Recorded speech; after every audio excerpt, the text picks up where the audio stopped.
Africa Content TV.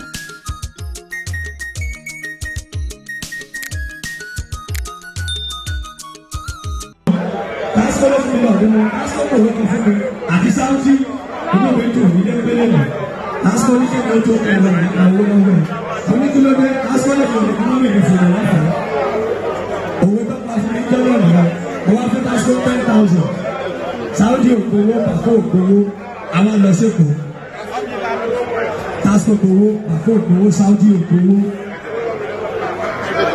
àwọn dọ́dọ̀ Alhaji Pasuma mọ̀mọ́ káwọn èèyàn kẹ́kọ̀ọ́ nínú ọ̀rọ̀ náà nígbà náà Alhaji náà gba 900 million ní 2012 Alhaji mélòó la láyé yìí nínú ọgbọ́n bàbá mi mo wá kọ́lẹ̀ mo ní mo 100,000 mo wá kọ́ 100,000 Alhaji nínú 100,000 tá a kó Alhaji.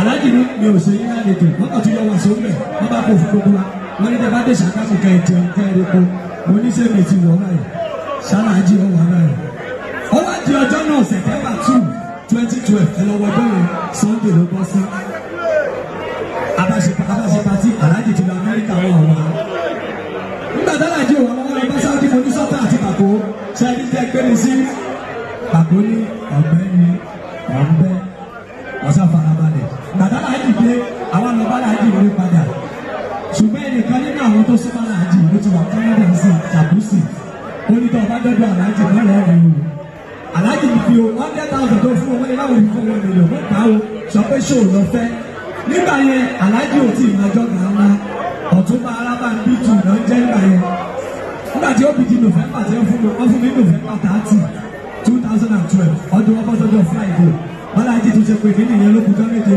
Mr. Sport November 30 yẹn ò lè wọ́ọ̀kì mọ́ àwọn rẹ́gà ìgbà yẹn náà ṣe ambassador rẹ́gà àti lérè o wọ́n máa fún mi November 17 ọba sọ́jọ́ Thursday mi ì ṣe show láyé mi mo bá ta Alhaji wá ní bí mo ṣe ń ṣe lọ́dún fóònù nígbà tó ń bá mi sọ̀rọ̀ wọ́n ní Mr. Sport gbogbo ètò ọba ń lọ lórí show yìí lọ bọ́ọ̀lẹ̀ àádá padà fún ọjọ́ òkú ìgbà yẹn dẹ̀rẹ́dẹ̀ wọ́n ti wá ń jọ̀gà ńlá làbá ṣe show bí Alhaji ṣe wà yìí wọ́n fẹ́ sọ pé mò ń bọ̀ wá gbàdọ̀ kọ́ máa fẹ́ bára wọn sọ̀rọ̀ sínú jíǹgù wọn àláìkì ẹ̀ mo ní Alhaji ẹ ṣe fún mi mo gbé ètò pátá mo ń pè wọ́n sí bí ẹni sèǹdé bá ṣètò màá ní wọ́n pè sí bí Ọ̀túnba Kọ́lá Olóòtú bá ṣètò màá ní kọ́ pè sí wọ́n pè sí gbogbo ètò nígbà tó dọjọ́ náà mo fi Ọlọ́run búra mo fi gbogbo tí màá jẹ́ gbèsè ayé rẹ̀ búra Mr. Sport kó tó di 2012 mi ò fọwọ́ ara mi ká wọ́n mi ò rí pé èmi ni mo ní mi o wọ́n lè fi rán mi iṣẹ́ àwọn ọ̀gá tó kọ́ wọn iṣẹ́ ṣùgbọ́n pé èmi gẹ́gẹ́ dá ní $1 million lọ́wọ́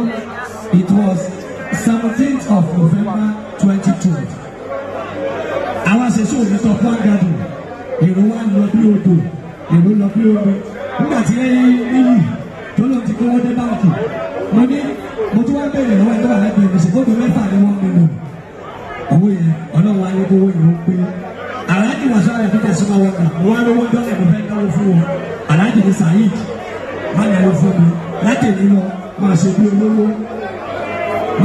olówó láti dà náà ọlọ́run tẹ̀ ti ní àwọn àgbẹ̀ tó ti dùn mí ẹ máa ń fún Alhaji wà sọ́ra ẹ̀fọ́ Pasuma látọwọ́ àwọ́ọ̀dù tí Alhaji wà sọ́ra ẹ̀fọ́ Pasuma àwọ́ọ̀dù tó fẹ́ gbà nìyẹn Alhaji àkọlé àdókù ẹ̀yin ní kẹ́ ẹ bá gbé àmì ẹ̀rọ Alhaji Pasuma fún ọ kó tó wá kọ́tọ̀ nínú ẹ̀yin ní bá gbọ́ ẹ̀rọ ìbárajú ẹgbẹ́ jáde ẹgbẹ́ bá wà lọ́wọ́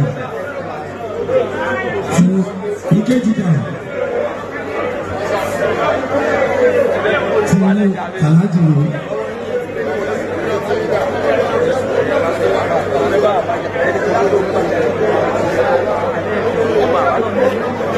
Orúkọ ọlọ́mọba tó ní ayé, tó ní ọ̀run, tó ní àná, tó ní èmi.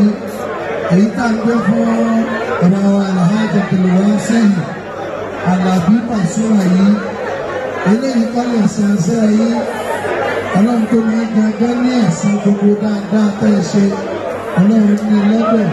Ṣùgbọ́n láti fi hàn pé báyìí lẹ rí lẹ́mìí wa ló bá tá a fi ń ṣe léyìí fún ọmọ ìyá mi Àdíjà Kùbúrà ọlọ́kùnrin akẹ́mọ̀ wá ẹ̀yin màmá dùn fún yín ọlọ́run méjì ó kópa àkóòrò ọlọ́yà ọ̀gbọ̀n àlùkọ́ni Mr. Sport ní káfí eléyìí fún bẹ́ẹ̀ fẹ́ káfí dúpẹ́ àdúrótì Abidúpẹ́ mi máa wà pẹ̀lú ẹni ní gbogbo ìgbà. Through thick and thin, you've been there always.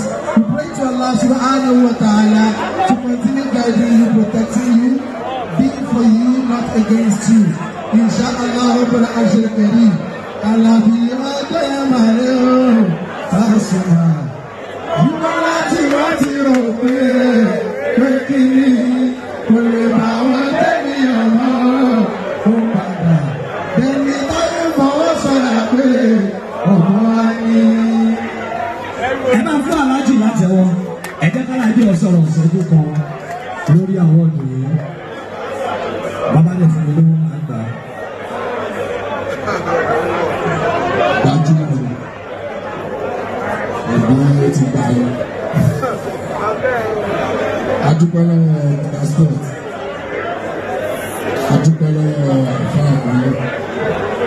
Adúpẹ́ lọ́wọ́ ìgbìmọ̀ Adúbàdàn. Pẹ̀lú tẹ̀lé ọkọ̀ tí fẹ́fẹ́ ìdọ̀pá rẹ̀. Ọlọ́wọ́ alá pẹ̀lú gbogbo rẹ̀. Iṣẹ́ adúpẹ́ rẹ̀.